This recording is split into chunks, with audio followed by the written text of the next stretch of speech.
পৃথিবীতে কোন আলেমে দিন কোরআন সুন্নাহর সহি কথা বলবে আর জমিদারি লইয়া বইয়া থাকবে, বড়া আরামসে, বিপদ হবে না।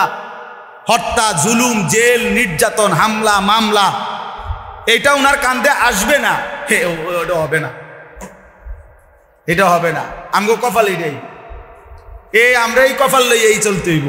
আমাগো পূর্বপুরুষেরও যারা ইলমের খেদমত করছে তারা এই জেল, জুলুম, নির্যাতন, হুমকি, দমকি, ষড়যন্ত্র এই নিয়েই ওনারা কবরে গেছে গা। আমরাও এই নিয়েই কবরে যাইতে হবে। কাজেই আমাদের হিসাব একটা, যে দুনিয়ায় আমাদের সুখের কোনো হিসাব নাই, দুনিয়া আমাদের সুখের কোনো দরকারও নাই, দুনিয়ার সুখ আমাদেরকে আল্লাহ দিবেও না। অতএব আখিরাতই যথেষ্ট, দুনিয়া যাই হই হোক। দুনিয়া মিললেও আলহামদুলিল্লাহ, না মিললেও আলহামদুলিল্লাহ, কিন্তু আল্লাহকে ছাড়া যাবে না, দ্বীনকে ছাড়া যাবে না। বন্ধু, মুসলমান পরিচয় দিয়া শতভাগ আনন্দে থাকতে পারতাম না। তোমাদের এই চুল, এই চেহারা, বেনামাজি এই জিন্দিগি, সেজদাবিহীন এই জীবন, রাত নাই দিন নাই, নারী, ছবি, মোবাইল, অস্থির দৃশ্য। প্রিয় ভাই, মাইয়ারতাদ্দা মিনকুম আন দীনিহি, তোমাদের মধ্যে যেই আল্লাহর দিন থেকে, ইসলাম থেকে ফিরে যাবে, ইসলামকে ত্যাগ করবা, আল্লাহর বিধান, আল্লাহর কোরআনকে যারা ত্যাগ করবা, তো আল্লাহ তাআলা বলেন, ভেবো না যে আমি আল্লাহ তোমার কাছে আটকায় যাব। ফাসাউফা ইয়াতিল্লাহু বিকাউমিন, আমি অচিরেই অল্প সময়ের ব্যবধানে নতুন জাতি নিয়ে আসব, নতুন মানুষ তৈরি করব। কেমন কেমন মানুষ তৈরি করব? এক, ইউহিব্বুহুম ওয়া ইউহিব্বুনা, যারা আল্লাহকে ভালোবাসবে আল্লাহও তাদেরকে ভালোবাসবে।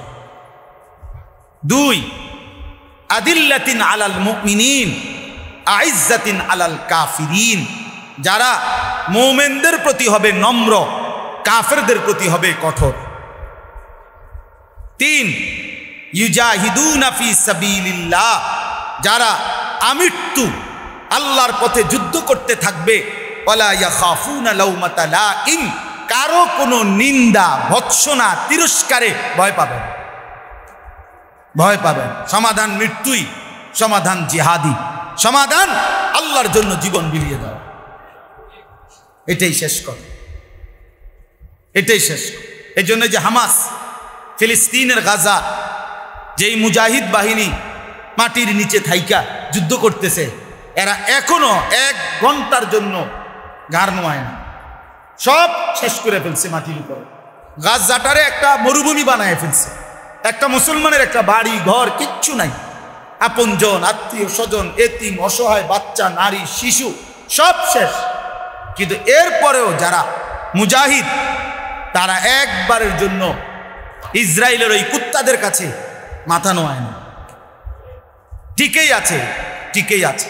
একদিন ইনশাআল্লাহ, একদিন এক ভোর শুনবা, কোনো একদিন ভোর হবে, ফজরের আজান হবে, সেদিন হয়তো আমরা সবাই শুনবো গাজা বিজয় হয়ে গেছে, ফিলিস্তিন বিজয় হয়েছে, ইসরায়েলের বেঈমান হেরে গেছে।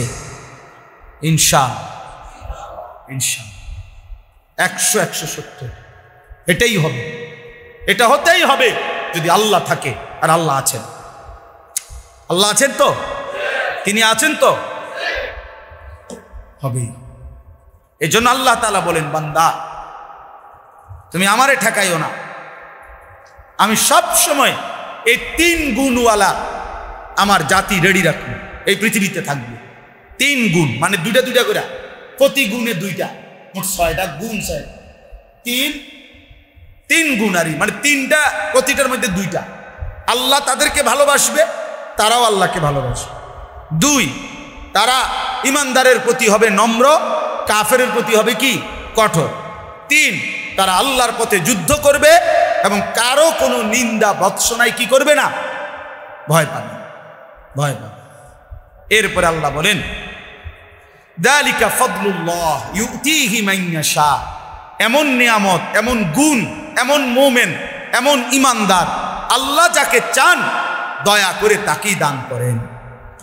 এই জন্য ভাইয়া বাত আল্লাহ সবাইরে খাওয়ায়, বাত আল্লাহ সবাইরে খাওয়ায়, কিন্তু ইবাদত, সিজদা, আখিরাতের আমল, আল্লাহর বন্দেগী সবাইকে দিয়ে আল্লাহ করায় না। এটা আল্লাহ যারে পছন্দ করে তারে আল্লাহ তাআলা সেজদা দেওয়ার তৌফিক।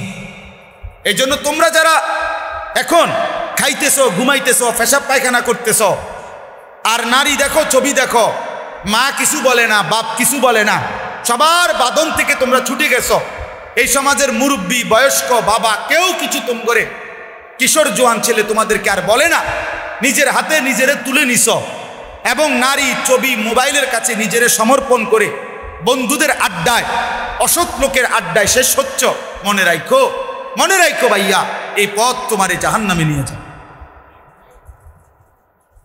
এই পথ তোমারে জাহান্নামে নিয়ে যায়। একদিন তুমি টের পাইবা, কিন্তু সেদিন দেখবা ধাউ ধাউ করে আগুন জ্বলছে। একদিন তুমি বুঝবা, তুমিও বুঝবা, আমিও বুঝবা। আল্লাহ হেফাজত করেন।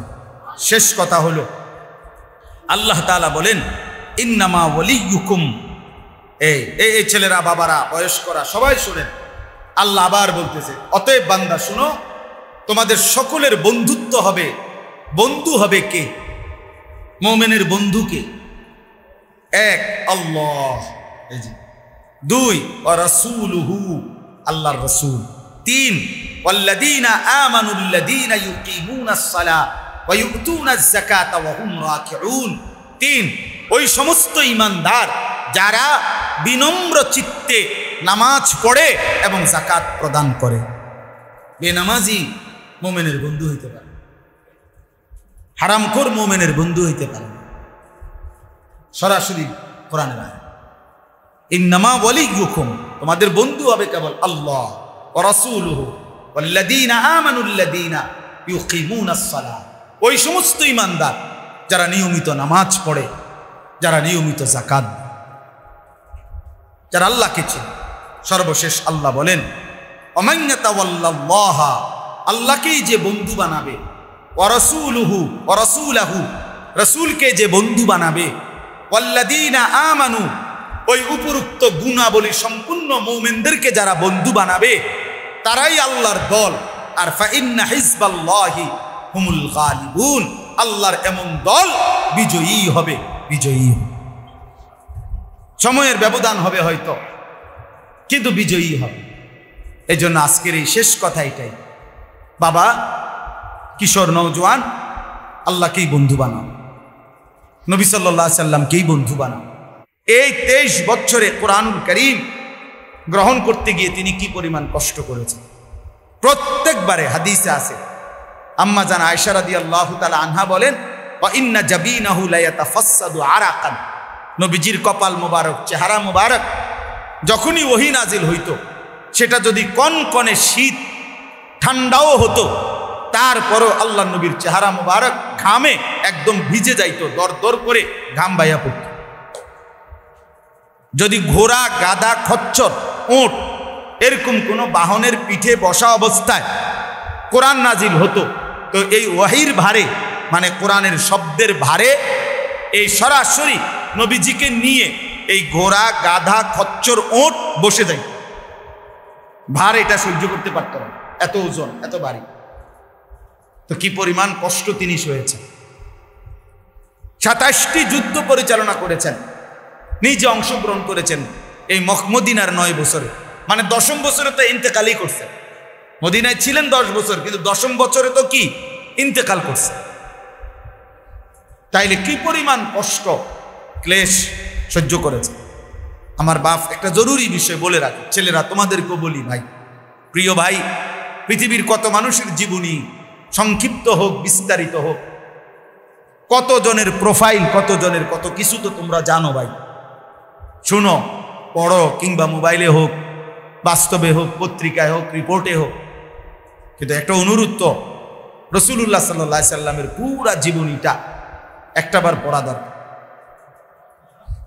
একটাবার পড়া। প্রত্যেকটা মুসলমান ছেলে, প্রতিটা বয়স্ক বাবা, আপনাদের পড়া। অনেক আপনারা এখানে আছেন যাদের জীবনে এই সৌভাগ্য হয় নাই যে নবীজি সাল্লাল্লাহু আলাইহি সাল্লামের জীবনটা জন্মের পূর্বে থেকে আম্মাজান আমেনা, নবীজির মা, নবী সাল্লাল্লাহু আলাইহি সাল্লাম যখন ওনার গর্ভে ছিলেন, সেই তখন থেকে নিয়ে কি কি অলৌকিক বিষয় প্রকাশিত হয়েছে, এই থেকে শুরু করে আল্লাহ নবী সাল্লাল্লাহু আলাইহি সাল্লামের ইন্তেকাল পর্যন্ত কিভাবে তিনি জিন্দিগির ৬৩ বছর কাটাইলেন, এতটুকু জীবনীটা ধারাবাহিক বর্ণনা শত শত কিতাব এই পৃথিবীতে আছে, শত শত হাজার হাজার, বাংলাতেও আছে, উর্দুতেও আছে, ইংরেজিতেও আছে, আরবিতেও আছে, পৃথিবীর অন্যান্য ভাষাতেও আছে। কিন্তু দুর্ভাগা মুসলমান যে নবী সাল্লাল্লাহু আলাইহি সাল্লামের নামই শুনে মুখে মুখে দাবিও করে ভালোবাসার, কিন্তু সেই নবী সাল্লাল্লাহু আলাইহি সাল্লামের একটা জীবনী, উনার পুরা হায়াত না নিজে পড়ছে, না কাউরি দিয়ে বলে না আচ্ছা ঠিক আছে আমি দেইকা পড়তে পারি না, মাশাআল্লাহ ভালো কথা, আপনার তো ঘরে কেউ না কেউ আছে যে স্ত্রী, ছেলে, নাতনি, মেয়ে কেউ না কেউ রিডিং পড়তে পারে, সাইয়া সাইয়া বাংলা পড়তে পারে, এমন লোক নাই একজনও এই ঘরে, এমন ফ্যামিলি কি আছে মনে হয়? কথা বলেন, আছে এরকম ভাবনা হয়? কেউ না কেউ পড়তে পারে, তো তার থেকে শুনেন, তার থেকে শুনেন, সে পড়ুক, আপনি শুনতে থাকেন শুধু যে নাতি তুমি পড়ো আমি শুনি না। হযরতে হাসান রাদিয়াল্লাহু তাআলা আনহু হাদিসের মধ্যে আছে, নবী সাল্লাল্লাহু আলাইহি সাল্লামের নাতি, উনি তো আল্লাহ নবী সাল্লাল্লাহু আলাইহি সাল্লামকে দেখছেন, এরপরেও নবীজি সাল্লাল্লাহু আলাইহি সাল্লামের ইন্তেকালের পরেও তিনি মাঝে মাঝে উনার মামা হযরত খাদিজা রাদিয়াল্লাহু তাআলা আনহা উনার ভাইকে জিজ্ঞেস করতেন যে মামা আপনি আমারে বলেন তো যে রাসূলুল্লাহ সাল্লাল্লাহু আলাইহি সাল্লামের আকৃতির বর্ণনাটা কেমন ছিল, কি নাক কেমন, চোখ কেমন, হাত কেমন, কপাল কেমন, কান কেমন, দাঁত কেমন, ঠোঁট কেমন, তিনি বর্ণনা দিতেন। নবী সাল্লাল্লাহু আলাইহি সাল্লামের বংশের এই নাতনিরা নাতিরা তারা মনোযোগ দিয়ে শুনতে থাকতেন। অনেক সাহাবীদের মধ্যে এই কথার বর্ণনা আছে, সাহাবীরা পরস্পর আল্লাহ নবী সাল্লাল্লাহু আলাইহি সাল্লামের দেহ, চেহারা মুবারক, শরীরের বর্ণনা শুনতেন আর কি, যে বলেন যে কেমন দেখছেন, আপনার কি কি মনে আছে। তাইলে রাসূলুল্লাহ সাল্লাল্লাহু আলাইহি সাল্লাম সম্পর্কে জানতে চাওয়া, নবীজি সাল্লাল্লাহু আলাইহি সাল্লামকে থেকে ওনার জীবনী শোনা অনেক বড় একটা, অনেক বেশি একটা ভালোবাসা, মহব্বতের দাবি। আমরা কিতাবে পড়ছি 5টি জিনিস যে ব্যক্তি, আমার খুলনার হজরত বলছেন, হজরত মাওলানা মুফতি নুরুল আমিন সাহেব, যে ব্যক্তি 5টি জিনিস নিয়মিত আমল করবে আল্লাহ রাসূল সাল্লাল্লাহু আলাইহি সাল্লামের ভালোবাসা তার বাড়তেই থাকবে। 1 নাম্বার, প্রতি সোমবারে রোজা রাখা। যে প্রত্যেক সোমবারে রোজা রাখবে তার কলিজার ভিতরে রাসূলুল্লাহ সাল্লাল্লাহু আলাইহি সাল্লামের ভালোবাসা বাড়তেই থাকবে। নবী সাল্লাল্লাহু আলাইহি সাল্লাম যেহেতু প্রত্যেক সোমবারে রোজা রাখতেন, আল্লাহ নবী সাল্লাল্লাহু আলাইহি সাল্লাম নিজে রোজা রাখতেন সারা বছর, এবং নবীজি সাল্লাল্লাহু আলাইহি সাল্লামকে জিজ্ঞেস করা হয়েছে আপনি ইয়াউমুল ইসনাইন মানে সোমবারে রোজা কেন রাখেন? আল্লাহ নবী সাল্লাল্লাহু আলাইহি সাল্লাম বলেন ফিহি বুলিতু ওয়া ফিহি উনজিলা আলাইয়া, এই দিনে আমি জন্মগ্রহণ করেছি এবং এই দিনেই আমার উপরে কোরআন নাজিল হয়েছে। এজন্য বাবাদেরকেও বলি, বাপ ধাক্কাধাক্কি পরে কইরেন, সুন্নি ওয়াহাবি পরে কইরেন, আশেক দুশ্মন পরে ঠিক কইরেন, আগে নবীজি সাল্লাল্লাহু আলাইহি সাল্লামের এই কথাটা সঠিক কিনা এটা আপনি যে যার তরিকার যে হুজুর তারই জিজ্ঞাসা করেন। আমার কথাটা বুঝেন না, আমার থেকে না, যে যেই তরিকার হুজুরে পছন্দ করেন, উনি যদি আলেম হয়, হুজুর হয়, ওনারে বলেন যে এই কথাটা সঠিক কিনা যে আল্লাহ নবী সাল্লাল্লাহু আলাইহি সাল্লাম প্রত্যেক সোমবারে রোজা রাখতেন, এইটা ঠিক কিনা।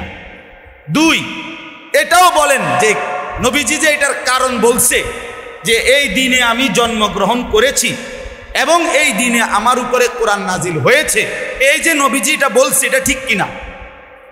যদি ব্যাঠিক হয় এটা, তাইলে আমার বিচার হবে, এটা পরে। কিন্তু যদি এটা ঠিক হয় তাহলে ইনসাফ তো এটাই বলে যে তার জন্মদিন তিনি যেভাবে পালন করছেন আমাদের জন্য এটাই অনুসরণীয়। কথা বুঝেন নাই আপনি? এটা ইনসাফ কিনা? ঠেলাঠেলি ধাক্কা ধাক্কি এটা পরে, আগে বিবেক কি বলে, বিবেক কি বলে। নবীজি সাল্লাল্লাহু আলাইহি সাল্লামের কথা, নবীজির কাজ, নবীজির সমর্থন, এটাই তো আমাদের অনুসরণ। কথা বলেন না? আমরা অনুসরণ কি বুঝি? নবীজিকে অনুসরণ করতে আল্লাহ বলছে কিনা? কথা বলেন, বলছে কিনা? তো সেই অনুসরণ মানে কি? নবী সাল্লাল্লাহু আলাইহি সাল্লামের কথা, তার কাজ, তার সমর্থন, সাহাবায়ে কেরামের বর্ণনা যেগুলো, তো সেটাই তো আমরা সমর্থন করা, অনুসরণ করা, এটাই তো সুন্নাত, এটাই তো ভালোবাসা, এটাই তো মহব্বত, এটাই তো মহব্বত। তো তিনি উপাস থাকতেন সুবহে সাদিক থেকে সন্ধ্যা পর্যন্ত। তিনি নিজের জন্মের জন্য সারা বছর 52টা সোমবার, তো 52টা সোমবারে বছরে 52টা রোজা রাখতেন, সোমবারে রোজা রাখতেন। তিনি রোজা রাখতেন, রোজা মানে না খাওয়া একটা নির্ধারিত সময়। তাইলে তিনি না খেয়ে নিজের জন্ম পালন করতেন। ভালোবাসার দাবিদার উম্মত সর্বোচ্চ মজাদার খাবার খেয়ে তিনি সেই নবীর জন্মদিন পালন করছি আমরা। ঠিক আছে, যদি এটাই ইনসাফ হয় তাহলে হাসরের ময়দানেই ফায়সালা হবে ইনশাআল্লাহ। এটাই যদি হয় যে ইনসাফ, যে তিনি রাখছেন রোজা আর আমি খাই খানা, আমি খাই বিরিয়ানি, আমি খাই ডেকে ডেকে খিচুড়ি, ঠিক আছে, তো ঠিক আছে, মানে ফিডাফিডির কি দরকার? আপনার বিবেক যদি এটাই বলে তো ঠিক আছে, হাসরের ময়দানেই ফায়সালা হবে। বুঝেন নাই কথা? হাসরের ময়দানেই ফায়সালা হবে কোনটা ইনসাফ। তিনি যদি বছরে 52 বার, এক বছরে 52টা জুমা, তাহলে 52টাও সোমবার। তাইলে এরকম প্রত্যেক সোমবারে যদি তিনি রোজা রাখেন এবং তিনি কারণ বলছেন, তাহলে আমাদের জন্য তো নবী সাল্লাল্লাহু আলাইহি সাল্লামের জন্ম, নবীজির মিলাদ, নবীজির আগমন, নবীজির এই পৃথিবীতে আবির্ভাব, এই ক্ষেত্রে আমাদের করণীয় কি, এটা আমরা নিজেরা গবেষণা করে বাইর করার দরকার কি? তিনি তো ঠিক করে দিছেনই। কথা বোঝেন নাই?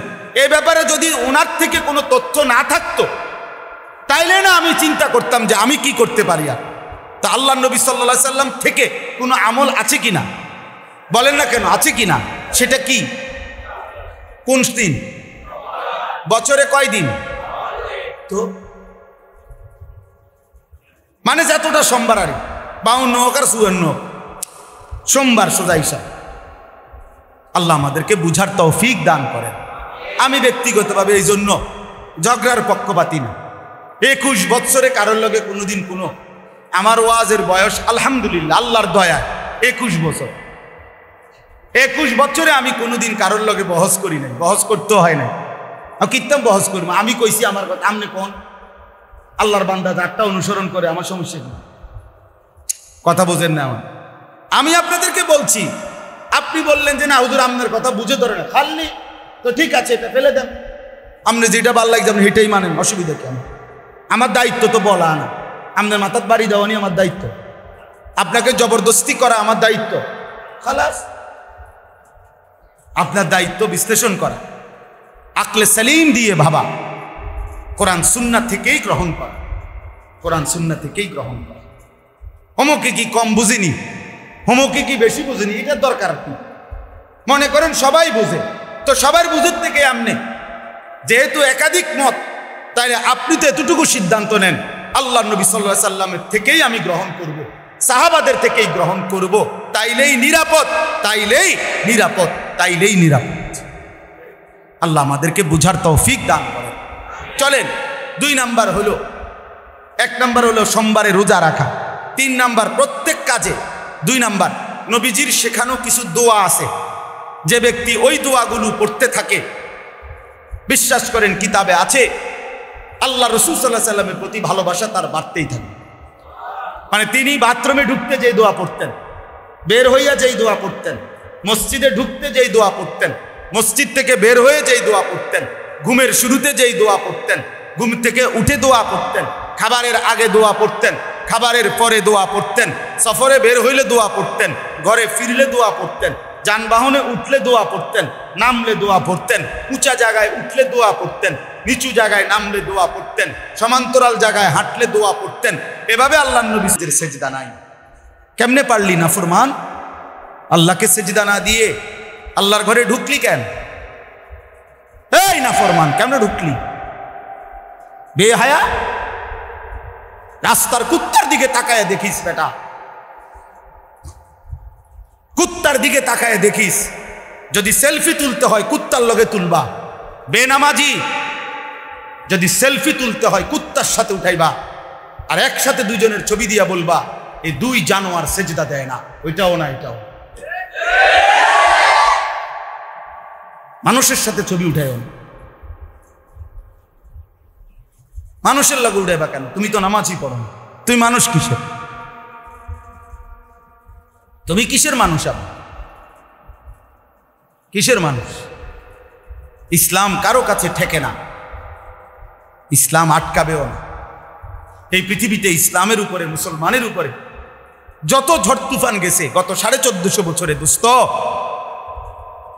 এর যদি 1000 ভাগের 1 ভাগ, লাখো ভাগের 1 ভাগও যদি অন্য কোনো ধর্মাবলম্বী, অন্য কোনো মতবাদের উপরে এরকম জুলুম, অত্যাচার, নির্যাতন হতো, তো পৃথিবীতে সেই ধর্ম বিলীন হয়ে হয়তো ইতিহাসের পাতায় নয়তো জাদুঘরে ওইটার স্মৃতি হিসাবে সংরক্ষিত কিছু থাকতো। কিন্তু এগুলো অনেক সময়ের ব্যাপার। শুধু তাতারিরা, Genghis Khan, Hulagu Khan, Timur Lang এই পৃথিবীর ইতিহাসের এক দুর্ধর্ষ সেনানায়ক ছিল। তাতার একটা জাতি, এই তাতারি মঙ্গল জাতি, অর্থাৎ যাদের পরবর্তী বংশধর হইল মুঘল বংশধর। আমাদের এই ভারতীয় উপমহাদেশ যারা শাসন করছে, মুঘল সাম্রাজ্য, এই জহিরুদ্দিন মোহাম্মদ বাবর, তারপরে বাদশাহ হুমায়ুন, বাদশাহ আকবর, জালালউদ্দিন মোহাম্মদ আকবর, এরপরে আওরঙ্গজেব, আলমগীর, এই যে এদের পূর্বপুরুষ ছিল কাফের। এবং এই পৃথিবীতে মুসলমানদের উপরে সবচেয়ে বেশি জুলুম যারা করছে, মুসলমানদেরকে সবচেয়ে বেশি মারছে যারা, হত্যা করছে অকাতরে, আজকে ইসরায়েলের এই কুত্তা যেভাবে মারছে, এই নেতানিয়াহুর চাইতেও নিকৃষ্ট কাফের ছিল ওরা। কিন্তু ওদের যেই একটা ল্যাংরা লোক ছিল তৈমুর লং, ওই বংশের, সে অনেক বড় সেনাপতি ছিল, যোদ্ধা ছিল। সে বলছিল পৃথিবীর শেষ প্রান্তেও যদি একটা মুসলমান বেঁচে থাকে, আমি তাকে হত্যা না করেও থামব না। প্রিয় ভাই, অনেক লম্বা ইতিহাস। এই সিদ্ধান্ত ছিল তার। শুধু বাগদাদে 15 দিনে, ওই যুগে মনে করেন আজ থেকে 700-800 বছর আগে, শুধু বাগদাদে, ইরাকের, তখন মুসলমানদের রাজধানী ছিল বাগদাদ ওই জমানায়, শুধু 15 দিনে কমপক্ষে 7 লক্ষ মুসলমানকে অকাতরে রক্তে ভাসাইয়া, মানে শহীদ করছে, হত্যা করছে। রক্তে বাগদাদের প্রতিটা নালা রক্তে ভরে গেছে। দজলা নদীর পানি লাল হয়ে গেছে মুমিনের রক্তে। সিদ্ধান্ত ছিল তার এটা, যে একটা মুসলমান বাঁচতে দিবে না। কিন্তু আজকে ওইসব বেঈমানরা নাই, পৃথিবীতে মুসলমান আছে। আছে না? ইসলাম আছে না? তোমার জন্য, আমার জন্য ইসলাম আটকাবে না। তুমি হেরে যাবা, আমি হেরে যাব। তোমারে জাহান্নামে ছুঁড়ে মারবে, আমারও জাহান্নামে ছুঁড়ে মারবে। আল্লাহর দ্বীনের জন্য, ইসলাম কিয়ামত পর্যন্ত চলার জন্য যে পরিমাণ যখন লোক দরকার, রব্বে করিম তা তৈরি করতেই থাকবেন, তৈরি করতেই থাকবেন, তৈরি করতেই থাকবেন। আজকে তোমরা বলো কিশোর যুবক, এ পরিমাণ মুসলমান যদি তোমরা তোমাদের মহল্লায় হও, এখানে যারা আসছো খুব বেশি দূর থেকে না, কেউ রংপুর থেকে আসো নাই, আমরা জানি। তুমি গাইবান্ধা, কুড়িগ্রামের মানুষ না, তুমি এই অঞ্চলের আশপাশের মানুষ, ঠিক না বলেন? 10 মাইল, 20 মাইল, 30 মাইল 5 মাইল 6 মাইলের ভিতরের মানুষ না তোমরা, তো তোমরা যদি 5 ওয়াক্ত নামাজ মসজিদে পড়তা তো দুশমন আরো বেশি ভয় পাইত। খোদার কসম, যদি তোমরে ফজরের নামাজে, আমার কাছে আরবিতে কিতাব আছে গাড়িতে, ইয়াহুদি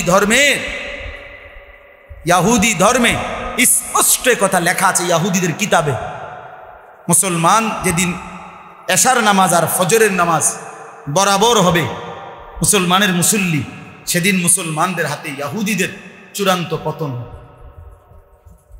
সেদিন মুসলমান পূর্ণভাবে জিতবে ইয়াহুদিদের উপরে, যেদিন ফজর আর জুমার মুসল্লি বরাবর হবে। আজ আমরা বরাবর বলে না কেন? এই ছেলেরা বলো না, জুমার নামাজের মুসল্লি আর ফজরের মুসল্লি বরাবর। মসজিদ ভাঙ্গা মসজিদ হয়, জুমার নামাজের মুসল্লি হয় না, জাগা হয় না দেখা। মসজিদের কাম দোতলা হয়, শুক্রবারে জাগা হয় না দেখা। বারান্দা বাড়াইছে, শুক্রবারে জাগা হয় না দেখা। মূলত বিষয়টা এটা না, জায়গায় জায়গায় যে নতুন মসজিদ হয় কি উদ্দেশ্যে? শুক্রবার। তো ফজরের নামাজ, জোহরের নামাজ, আসরের নামাজ কে পড়বে তাইলে? বলো ভাইয়া, বলো। দয়া করে ভাবতে শিখো, ভাবতে শিখো ভাইয়া, ভাবতে শিখো। আমি বলছি অনেক আলেমের কাছে, আমি ব্যক্তিগত আমার একটা ছোট্ট বুঝ, আমরা যারা কোরআন সুন্নাহর এলেম নিয়া বা সামান্য কিছু আলেম পরিচয় দিয়া দ্বীনি খেদমত করার চেষ্টা করি, আমাদের দেশেও সরকার কে আসবে আর কে যাবে, যেই আসুক, আমরা আলেম ওলামা যারা দ্বীন ইসলামের বিশুদ্ধ কথা যেই হোক বলতে চায়, উনি নিরাপদ থাকতে হবে। হইতো না পৃথিবীতে কোন আলেমে দ্বীন কোরআন সুন্নাহর সহি কথা বলবে আর জমিদারি লইয়া বইয়া থাকবে, বড়া আরামসে, বিপদ হবে না। হত্যা, জুলুম, জেল, নির্যাতন, হামলা, মামলা, এটা ওনার কান্দে আসবে না। ওটা হবে না, এটা হবে না। আমগো কপাল এটাই, আমরা এই কপাল লইয়াই চলতে হইব। আমাগো পূর্বপুরুষেরও যারা ইলমের খেদমত করছে, তারা এই জেল, জুলুম, নির্যাতন, হুমকি, ধমকি, ষড়যন্ত্র এই নিয়েই ওনারা কবরে গেছে গা। আমরাও এই নিয়েই কবরে যাইতে হবে। কাজেই আমাদের হিসাব একটা, যে দুনিয়ায় আমাদের সুখের কোনো হিসাব নাই, দুনিয়া আমাদের সুখের কোনো দরকারও নাই, দুনিয়ার সুখ আমাদেরকে আল্লাহ দিবেও না। অতএব আখিরাতই যথেষ্ট, দুনিয়া যাই হই হোক। দুনিয়া মিললেও আলহামদুলিল্লাহ, না মিললেও আলহামদুলিল্লাহ, কিন্তু আল্লাহকে ছাড়া যাবে না, দ্বীনকে ছাড়া যাবে না। বন্ধু, মুসলমান পরিচয় দিয়া শতভাগ আনন্দে থাকতে পারতাম না। ইসরায়েল ফিলিস্তিনের উপর থেকে অবসর হইলে আমাদের উপরে আসবে, অমুকের উপরে আসবে, তমুক। সারা পৃথিবীর মুসলমান হত্যা করা এটা তাদের মিশন। শুধু গাজা মুসলমান হত্যা করা তাদের টার্গেট। মিশন শুধু 90 লাখ মানুষ মারা না, মিশন তো 200 কোটি মুসলমান নিশ্চিহ্ন করা।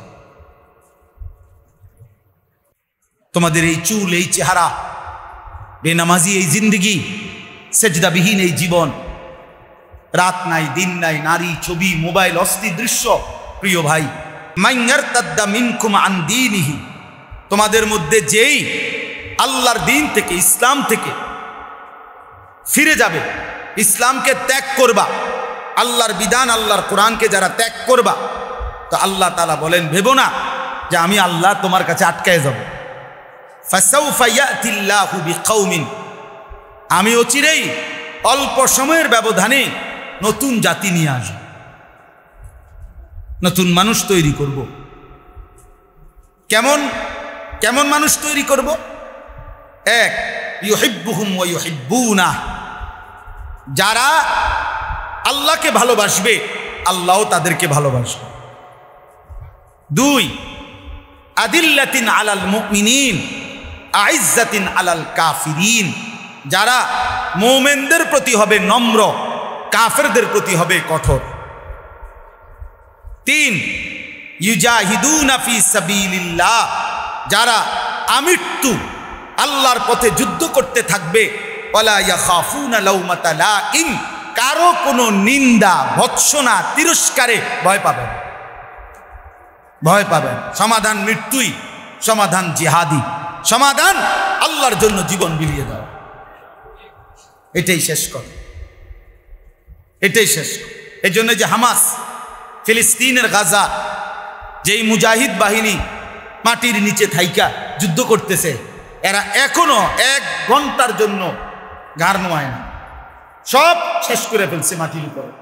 গাজাটারে একটা মরুভূমি বানায় ফেলছে, একটা মুসলমানের একটা বাড়ি ঘর কিচ্ছু নাই, আপনজন আত্মীয় স্বজন, এতিম অসহায় বাচ্চা নারী শিশু সব শেষ। কিন্তু এরপরেও যারা মুজাহিদ, তারা একবারের জন্য ইসরায়েলের ওই কুত্তাদের কাছে মাথা নোয়ায় না, টিকেই আছে, টিকেই আছে। একদিন ইনশাআল্লাহ, একদিন এক ভোর শুনবা, কোনো একদিন ভোর হবে, ফজরের আজান হবে, সেদিন হয়তো আমরা সবাই শুনবো গাজা বিজয় হয়ে গেছে, ফিলিস্তিন বিজয় হয়েছে, ইসরায়েলের বেঈমান হেরে গেছে। ইনশাআল্লাহ, ইনশাআল্লাহ 100-170 এটাই হবে, এটা হতেই হবে যদি আল্লাহ থাকে। আর আল্লাহ আছেন, আল্লাহ আছেন তো, তিনি আছেন তো, হবেই। এই জন্য আল্লাহ তাআলা বলেন, বান্দা তুমি আমারে ঠেকাইও না, আমি সব সময় এই 3 গুণওয়ালা আমার জাতি রেডি রাখবো, এই পৃথিবীতে থাকবে। 3 গুণ মানে 2টা করে, প্রতি গুণে 2টা, মোট 6টা গুণ, 3 গুণারি মানে 3টা, প্রতিটার মধ্যে 2টা। আল্লাহ তাদেরকে ভালোবাসবে, তারাও আল্লাহকে ভালোবাসবে। 2, তারা ইমানদারের প্রতি হবে নম্র, কাফেরের প্রতি হবে কি কঠোর। 3, তারা আল্লাহর পথে যুদ্ধ করবে এবং কারো কোনো নিন্দা ভৎসনায় কি করবে না, ভয় পাবে, ভয় পাবে। এরপরে আল্লাহ বলেন, যালিকা ফাদলুল্লাহ ইউতিহি মান ইয়াশা, এমন নিয়ামত, এমন গুণ, এমন মোমেন, এমন ইমানদার আল্লাহ যাকে চান দয়া করে তাকেই দান করেন। এই জন্য ভাইয়া বাত আল্লাহ সবাইরে খাওয়ায়, বাত আল্লাহ সবাইরে খাওয়ায়, কিন্তু ইবাদত, সিজদা, আখিরাতের আমল, আল্লাহর বন্দেগী সবাইকে দিয়ে আল্লাহ করায় না। এটা আল্লাহ যারে পছন্দ করে তারে আল্লাহ তাআলা সিজদা দেওয়ার তৌফিক। এই জন্য তোমরা যারা এখন খাইতেছো, ঘুমাইতেছো, পেশাব পায়খানা করতেছো, আর নারী দেখো, ছবি দেখো, মা কিছু বলে না, বাপ কিছু বলে না, সবার বাঁধন থেকে তোমরা ছুটে গেছো। এই সমাজের মুরব্বী, বয়স্ক, বাবা কেউ কিছু তোম করে, কিশোর জোয়ান ছেলে তোমাদেরকে আর বলে না, নিজের হাতে নিজেরে তুলে নিছ এবং নারী, ছবি, মোবাইলের কাছে নিজেরে সমর্পণ করে বন্ধুদের আড্ডায়, অসৎ লোকের আড্ডায় শেষ হচ্ছ। মনে রাখো, মনে রাখো ভাইয়া, এই পথ তোমারে জাহান্নামে নিয়ে যায়, এই পথ তোমারে জাহান্নামে নিয়ে যায়। একদিন তুমি টের পাইবা, কিন্তু সেদিন দেখবা ধাউ ধাউ করে আগুন জ্বলছে। একদিন তুমি বুঝবা, তুমিও বুঝবা, আমিও বুঝবো। আল্লাহ হেফাজত করেন। শেষ কথা হলো, আল্লাহ তাআলা বলেন, ইন্নামা ওয়ালিয়ুকুম, এই ছেলেরা, বাবারা, বয়স্করা সবাই শুনেন, আল্লাহ আবার বলতেছে, অতএব বান্দা শুনো, তোমাদের সকলের বন্ধুত্ব হবে, বন্ধু হবে কে? মুমিনের বন্ধু কে? 1 আল্লাহ, 2 ওয়া রাসূলুহু, আল্লাহর রাসূল। 3 ওয়াল্লাযীনা আমানুল্লাযীনা ইউকিমুনাস সালাহ ওয়া ইউতুনাজ যাকাতা ওয়া হুম রাকিউন। 3 ওই সমস্ত ঈমানদার যারা বিনম্র চিত্তে নামাজ পড়ে এবং যাকাত প্রদান করে। বেনামাজি মুমিনের বন্ধু হইতে পারে, হারামখোর মুমিনের বন্ধু হইতে পারে।